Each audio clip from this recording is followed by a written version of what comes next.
Alberta Primetime with Michael Higgins. Welcome to Alberta Primetime. Ahead tonight, our Tuesday panel on tentative deals in the school support workers' strike. But first, pollution pricing politics. Instead of taxes, we will use technology. Technology, not taxes, is the best way to fight climate change and protect our environment.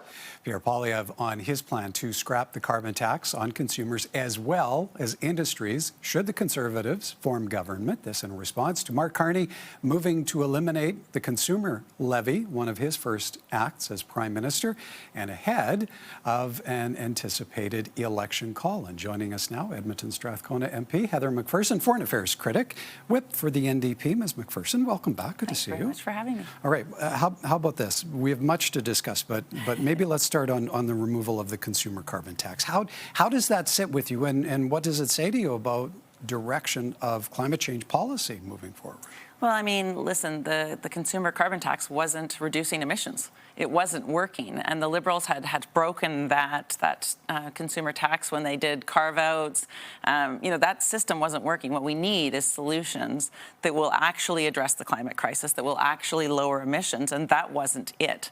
The other thing is that the consumer carbon tax, the average consumer was paying about 14 times more than industry was on the carbon tax, and so that was deeply unfair to those who needed, to drive, to get to school, to work, to home in this giant country. So as far as you're concerned, industrial emitters should continue to be.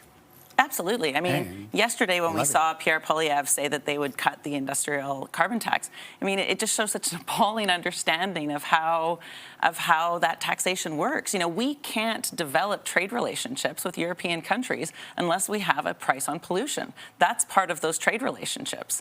I understand that Pierre Poilievre really wants to continue to use his axe the tax signs. He probably still wants to use that slogan. But we need to have a price on pollution because we need to diversify now more than ever with the threats coming from the U.S. Now more than ever, we need to diversify our trade relationships, and countries around the world require that we have a price on carbon. Okay, front and center, a pending election call as an MP. Is it your preference that call comes sooner than later, or would you rather see a return to Parliament on March 24th and an end to prorogation? Well, this is going to be Mr. Carney's choice. Mr. Carney will make a decision on whether we go back to Parliament next Monday or not. I obviously did not agree with the prorogation of Parliament. I think at this moment in time we needed to be in Parliament. We would have liked to have seen legislation that would have helped workers, knowing that there will be impacts on workers across the country because of the illegal trade war that Donald Trump has started. We would have liked to have seen Parliament sitting. The Liberals chose to prorogue. They have the right to do that, of course, and Mr. Carney will make a decision on whether we go back on Monday. Now, it is unlikely that will happen because he's not elected, so he's not able to go into the chamber of the House of Commons. So I expect that he will call that election before we get a chance to go back. Days away. Yeah. All right. You are, though, already door knocking. Mm-hmm. So what is the dominant discussion that you are encountering from constituents? Yeah. And, I door knock all year round, election year or not, just because I want to make sure I keep a bit of a finger on the pulse of the community I represent.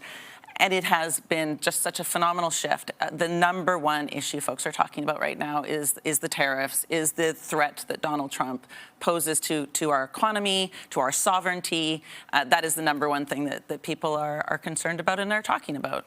Okay, well, and we talked about the tariffs element. Mm-hmm. I want to say it was back in January. Yeah. That was the last time we had you on. In the here and now, how do you feel Canada should be approaching this issue of dealing with the threat of tariffs, with the threat of annexation? Honestly, I think that there's so many things that Canada can do. We often forget as Canadians, we are the 9th largest economy. We have an enormous amount of resources, natural resources that the U.S. wants. We do. I agree with the counter tariffs. I think there needs to be export taxation put in place. I think we should be making the U.S. pay. That taxation means that the money stays here, and that money can then be used to support Canadian workers that are impacted. I think we should be withholding things like our critical mineral minerals, our energy, potash from Saskatchewan, for example. I think we should be reducing provincial barriers so that we can trade between provinces. You know, making sure that these are things we should have been doing before anyway, but we now have that extra impetus. But let's build more things in Canada with Canadian materials and Canadian workers. Let's develop more relationships with other places in the world. We can have relationships, trade relationships with Europe, with the Indo-Pacific region, with other areas. You know, we're not going to stop trading with the U.S., but we certainly can diversify those trade relationships, and we can build a stronger economy. You know, we saw during COVID, we couldn't even make vaccines here. We couldn't make our own PPE. Why not? We've got amazing workers. We've got the technology. We've got the skills. Let's invest in some of those things. Let's invest in some infrastructure projects. So, you know, we're building. You bring up energy. You also mentioned export taxation. Yep. So where do you weigh in then on politicians like Ontario's Doug Ford pushing Alberta to use oil and gas, Alberta oil and gas, as a retaliation tool? Yeah, you know, one of the things I've been so incredibly proud of is how Canadians have come together and said, no, you know, we are a polite people, we are a kind people, but don't push us because elbows up, right? I think every one of us needs to know that we need to be able to do our part, and there are chips on the table that we can use. And energy is one of them. You know, Doug Ford has threatened to cut off energy from Ontario. You know, like I said, potash from Saskatchewan, the critical minerals that we see across the country. I think there are tools, and we should be prepared to use all of those tools. Because frankly, what Donald Trump is doing right now is illegal. It is threatening our economy. He is being a bully, and bullies do not respond to appeasement. You know, I was horrified to see Danielle Smith go down to Florida and bend the knee to Donald Trump. That is not the way that Canadians want to see their political leaders acting.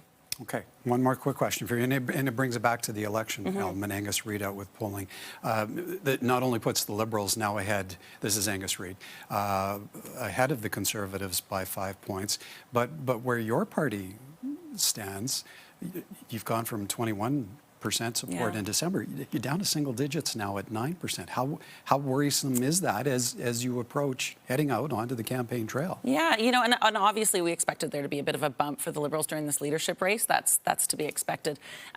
It's not what I'm hearing on the doors. You know, in Alberta, I think there is a real chance for us to, in fact, pick up support in this province. What we're hearing on the doorsteps is that people are tired of the Liberals, they're done with the Liberals, and that they don't like Pierre Poilievre and the Conservatives. So for us, we'll continue to do the work. Polls are actually not that important. The only poll that matters is, of course, the one on election day. And so we're going to be continuing to knock on doors. We've got fantastic candidates across the country.